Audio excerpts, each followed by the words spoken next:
Mayor, a big picture question first. As an incoming mayor, now this, on a human level, your response? Well, it's daunting. But as I said, my commitment is making sure that the next mayor of the city of Providence does not face this 60 days into his or her administration. And we will improve our city, and we will deal with this crisis, and we will emerge stronger. But it's not going to be easy. Tick off the solutions in your mind as you understand them right now. How do you get out of this pickle? Well, it's going to be, there are a lot of things that we need to do. I think, first of all, part of what I started to do today, I took a pay cut. My office, the payroll is going to be sliced by 10% as well. We have to do that and focus on where we can save across all departments. We have to work with all of our labor unions and explain and make sure it's clear just the extent of this fiscal emergency, that we're all in this together and they need to be part of the solution, and they've indicated they want to be part of the solution. We have to work with our colleges and our universities, our hospitals, who call our city home, and let them know that we need their support now more than ever. They need the city to be successful. In order for them to be successful, we have to work with the state on our legislative package. There are some things that we can do there regarding some different tools that we have there that can save us some money, can also provide some revenue. Everything is on the table, Sean. There's including property taxes? Including property taxes. I cannot honestly be here and speak to you honestly and say that property taxes are not on the table. But that is the last alternative, because people right now the taxes are so high in our city that it really, to increase them is something that we should leave as a last resort. But is it on the table? It is. Raising property taxes, just to be crystal clear, you're saying here now on the record, on television, are on the table? Yes. Mayor, also the elephant in the room, another elephant, many elephants in this room's getting crowded. $2.4 billion, that's billion with a B, unfunded pension liability. That includes both the pensions and the retiree health care costs.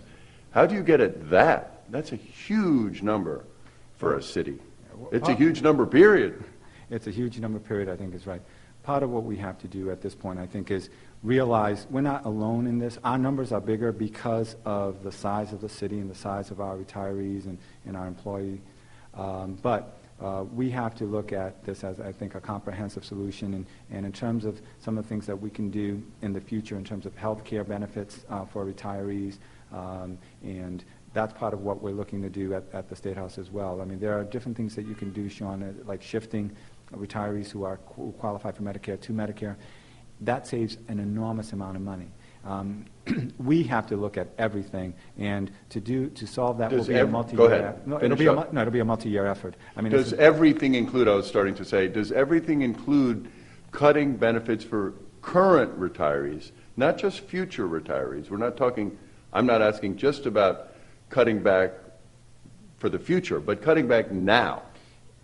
There is a question about your ability to do that, some legal questions regarding that, but we will be looking at everything, including that. Ernie Almonte used very strong language, and I've known him a long time. He's been at this a long time, and when he talks, I listen. And he talked about the percentages of your problem relative to your budget as against the state's problem relative to the state's budget. And what I heard was you're in a bigger jam than the state is in. Well, I think that's true, obviously. I mean, we have $110 million on a $640 million budget. The state has about $275 on a $6 billion plus budget. Right, they're not even comparable. Exactly. So, I mean, we're almost half the size, and they're 10 times the budget. So, and yet you refuse to blame former Mayor Cicilline. Well, if not him, who? This is a problem that occurred over many years. I'm so focused. Including former Mayor Cianci? This is a problem that occurred over many years, and you look back. I take that to include both former Mayor Cicilline and former Mayor Cianci. What this issue is, what I have to do, Sean, is I've got to focus on solving the problem. You just talked to me about a $2 billion problem. I need to focus on solving that problem. blaming you, that other people can do that and can research and can look at what's happened. I've been in office 60 days. My focus now is going to be on solving this problem to make sure that any future mayor doesn't face it. Mayor, did you see this coming, both when you were a candidate and when you took office, when you gave your inaugural speech? Not the extent. We expected a deficit. I knew it would be difficult. I've made tough decisions already, very unpopular decisions. I will continue to make the decisions that need to be made, irrespective of any political consequence. Make the decisions that need to be made to put our city on firm financial. Except for the decision to blame former Mayor Cicilline. If I thought it could balance the budget, I'd do that too.